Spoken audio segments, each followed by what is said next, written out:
రాష్ట్రంలోనే మీకు తెలుసు అతిపెద్ద పాఠశాల గత సంవత్సరం 76%తో డివిజన్. నేను జెడ్పీ హై స్కూల్ గర్ల్స్ దగ్గరకు వచ్చాను. ఈ స్కూల్ మనకు సెంట్రల్ టౌన్లో ఉండే స్కూల్ అండి. 3500 మంది స్టూడెంట్స్ ఉంటారు. ఇక్కడ చిన్నది ఏంటంటే గతంలో నేను ఏం చేశాను, రోడ్ వైడనింగ్ చేయించి మొత్తం అంతా క్లీన్ చేసి ఇబ్బంది కాకుండా వాళ్ళ కాంపౌండ్ కూడా కట్టించి అన్నీ చేశాను. మీకు ఫోన్ చేయడానికి కారణం ఏంటంటే మన హాస్టల్ ఇక్కడ ఈవినింగ్ కాగానే కొంతమంది ఆటలు కూర్చొని పిల్లల్ని ఇబ్బంది పెట్టే కార్యక్రమం చేస్తున్నాం. మీరు పిల్లల్ని పంపించి ఈ ఏరియాలో పొరపాటు కూడా జరగకుండా చాలా స్ట్రిక్ట్గా చేయాలి. ఈ ఏరియా ఇది నెంబర్ 1 అండి. నెంబర్ 2 వెహికల్స్ ఆటో స్టాండ్స్ అన్నీ ఇక్కడే పెట్టేసుకుంటాం. వాళ్ళకి ఇబ్బంది కలగకుండా వాళ్ళకి ఈ స్కూల్కి అడుగుతా కూడా కొంచెం ఆర్గనైజ్ చేయాలి. ఒకటేదో ఒక ల్యాండ్ గ్రాబ్ ఇష్యూ ఉంది, రెవెన్యూతో మాట్లాడి అవసరమైతే మీ ఇన్ఫర్మేషన్ అవసరం మీ దగ్గర మాట్లాడతారు. మళ్ళీ స్కూల్ దగ్గర ఈ 3 కూడా అండి. పొరపాటు యూటీజీ కానీ ల్యాండ్ ఆర్డర్ కానీ ఈవినింగ్ ఏదైనా ఇబ్బంది అయితే మాత్రం ఫోన్ తీసుకుంటే ఎక్కడ ఇబ్బంది పెట్టకూడదు, గట్టిగా చేయాలి. రైట్.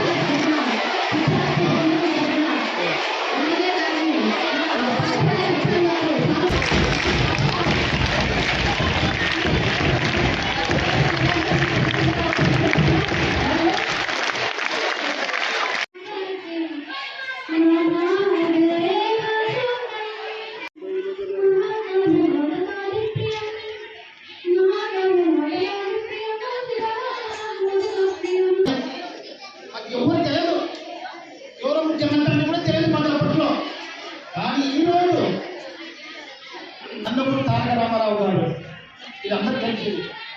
పేరున్నంత వరకు మన స్వర్గీయ పివి మోహన్ రెడ్డి గారి పేరు ఖచ్చితంగా ఉంటుంది. ఇది చెప్పగలిగింది.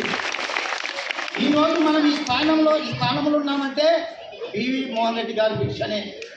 స్టేట్లో ప్రతి ఒక్క వ్యవస్థకు సంస్థకు తెలిసిందంటే మన పివి మోహన్ రెడ్డి గారి వల్లనే. చాలా సాగుదని విన్నారు. నాకు గర్ల్స్ హై స్కూల్ పాఠశాల నాకు గుండెకాయ కొట్టిందంటే నాకు చాలా ఆనందం వచ్చేసింది. పాఠశాల ఇప్పటికి 3500 స్ట్రెంత్ ఉంది. రాష్ట్రంలోనే 2వ స్థానంలో ఉంది. విశాఖపట్నం 4500 ఉంది. ప్రభుత్వం 2వ స్థానం ఉంది. స్వయంగా మన గవర్నర్ ఎమ్మెల్యే గారు స్వయంగా 3500 జిల్లా రాసినారు. నేను పై స్టూడెంట్స్ ఇంపార్టెంట్. మీకమ్మా పోయేటప్పుడు వచ్చేటప్పుడు ఆటలు కానీ అక్కడ బండ్లు కానీ అన్ని తీసేశారని ఎమ్మెల్యే గారు ఇప్పుడే అధికారులు ఫోన్ చేసి చెప్పేశారు.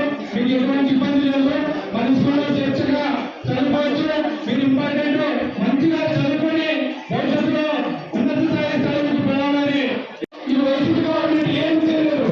అయినా ఈరోజు రాష్ట్రంలోనే అత్యధిక విద్యార్థులు నమోదైనటువంటి పాఠశాల మన మాతాని స్వరూప బాలికల ఉన్నత పాఠశాల 83 కావాలి. అంటే ఆంధ్రప్రదేశ్ ఉమ్మడి రాష్ట్రంగా ఉన్నప్పుడు కూడా 2వ అత్యధిక విద్యార్థులు ఉన్నటువంటి పాఠశాల మన పాఠశాల. విద్యారంగంలో మన ఎన్నికలలో 2 అందమైన పాఠశాలలో 2 అందమైన ప్రదేశాలలో బ్రహ్మాండమైనటువంటి ఉత్తీర్ణత, బ్రహ్మాండమైనటువంటి ఫ్యాకల్టీ, టీచర్ల ఆధ్వర్యంలో ఈరోజు రాష్ట్రంలోనే మన ఎమ్మెల్యేల వైపు చూసేటువంటి పరిస్థితి చేసినటువంటి పాఠశాలలు అంటే 2. శాంతి నికేతన్ రవీంద్రనాథ్ ఠాగూర్ మహానుభావులు స్థాపించినటువంటి ఆ ప్రాంతంలో ఉండే స్కూళ్ళను కల్పించేటువంటి బలవాసులటువంటి గురుకుల పాఠశాల. ఎందుకు ఈ వాతావరణం గురించి మాట్లాడుతున్నారంటే, స్కూల్లో అడుగు పెట్టగానే ఇక్కడ రోజు మీరు చూస్తుంటారు, ఆ బోర్డులో రాశారు మీరే. I am not saying any settings with organization students, reduce concrete jungles. ఎందుకంటే వసతులు లేదే ఇక్కడ మనకు స్ట్రెంత్ పెరుగుతా ఉంది. స్ట్రెంత్ పెరగడంతో పాటు మనకు టాయిలెట్స్ కావచ్చు, పిల్లలకు కాంపౌండ్ వాళ్ళు కావచ్చు, క్లాస్ రూమ్స్ కావచ్చు, అదే రకంగా వంటకు ఎవరైతే కుకింగ్ ఉన్నటువంటి స్టాఫ్ వంటశాలలు కూడా చాలా పద్ధతి ప్రకారంగా ఇన్ఫ్రాస్ట్రక్చర్ ఉండాల్సిందే. కానీ చాలా మటుకు మీరు ఈరోజు చూస్తుంటే కార్పొరేట్ స్కూల్స్ కూడా ఈ రోజు ఒక విషయాన్ని మిస్ అవుతుంది అంటే గ్రౌండ్, ప్లే గ్రౌండ్ కానీ విశాలంగా ఉండేటువంటి వాతావరణం కానీ ఇంత చక్కని ఆహ్లాదకరమైనటువంటి చోట స్కూల్ ఉండడం, ఆ రోజుల్లోనే పెద్దలు సోమప్ప గారు కావచ్చు, నా తండ్రి బీవీ మోహన్ గారు కావచ్చు, అదేవిధంగా ఇక్కడ ఉన్నటువంటి ఈ కాంపౌండ్ వాళ్ళు కానీ ఇంత పెద్ద ఎత్తున ఇంత స్థలాన్ని కేటాయించి స్కూల్కి ఒక ఆస్తిని, ఆ ఆస్తిలో ఇక్కడ ఉన్నటువంటి బాలికలు మీరే రేపటి పౌరులు, మీరే మా ఆస్తి. ఇక్కడ ఉన్నటువంటి ప్రతి ఒక్కరికి ప్రతి సంవత్సరం మీరు చూస్తూ ఉంటే స్కూల్ స్ట్రెంత్ పెరుగుతామంటే ఖచ్చితంగా ఇక్కడ వచ్చే రిజల్ట్, ఇక్కడ టీచర్లు, ఇక్కడ ఫ్యాకల్టీ, గ్రామాల నుంచి ఎమ్మెల్యేలు వార్డుల నుంచి కూడా ఈ స్కూల్లో పిల్లల్ని చేర్చాలని ఉత్సాహం చూపారు. దానికి కారణం మంత్రుల నియోజకవర్గానికి బయట నుంచి వచ్చే ప్రతి ఒక్కరు కావచ్చు, వాళ్ళందరూ ఎమ్మెల్యేలు ప్రతి ఒక్కరికి పిల్లలు ఉంటారు. వాళ్ళు ఆ ఎకో సిస్టమ్ లో అన్ని అభివృద్ధి జరిగి కరెక్ట్ గా జరిగి వాతావరణం అనుకూలంగా ఉండి సోషల్ డెవలప్మెంట్ అదేవిధంగా ఈ ఎన్నికలలో అది చిన్న వ్యాపారస్తులు కావచ్చు, పెద్ద వ్యాపారస్తులు కావచ్చు, అనేక రంగాల ప్రతి ఒక్కరు మీ అందరి పిల్లలకి ఈరోజు ఈ స్కూల్లో పోటీ ఇచ్చి ఇక్కడ చదివించుకోవాలని తప్పన పడేటువంటి విషయంలో ఈ విషయాన్ని ఎందుకు చెప్తున్నాను? ఉండాలో పాఠశాలలో కూడా ఆ ఎకో సిస్టమ్ ఉండాలి. ఆ ఎకో సిస్టమ్ అనేది బయట ఎమ్మెల్యేలు టౌన్లో కానీ ఎమ్మెల్యేలోనే వివిధ గ్రామాల ప్రజల్లో ఎట్లా ఆచరణ చేసుకోవాలో అక్కడ బాగుంటే ఖచ్చితంగా మళ్ళీ వాళ్ళ పిల్లల పాఠశాలకు సంబంధించి ఆ పాఠశాల యొక్క ఇన్ఫ్రాస్ట్రక్చర్ కూడా అంతే బాగుండాలా. ఎంఎస్ అంటే మాచాని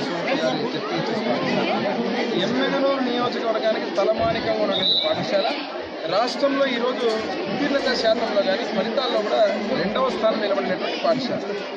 నాకు ఎంత బాధ అనిపిస్తుందంటే గత 5 ఏళ్ల ప్రభుత్వంలో నాడు నేడుతో అసలు పాఠశాలల రూపురేఖలే మార్చామని చెప్పినటువంటి గత ప్రభుత్వ పెద్దలు ఈరోజు దయనీయమైన స్థితిలో, అంటే ఇక్కడ చూస్తే స్ట్రెంగ్త్ పెరిగింది బ్రహ్మాండంగా, ఇన్ఫ్రాస్ట్రక్చర్ లేదు, టాయిలెట్స్ లేవు, క్లాస్ రూమ్స్ లేవు. ఒక పక్క కాంపౌండ్ వాళ్ళతో పాటు బయట ఉన్నటువంటి గ్రావెల్ ఏదైతే గ్రౌండ్ ఉందో వర్షం ఒక చినుకు పడితే కనీసం విద్యార్థినులు లోపలకు కానీ టీచర్లు కానీ లోపలికి వచ్చే పరిస్థితి లేదు.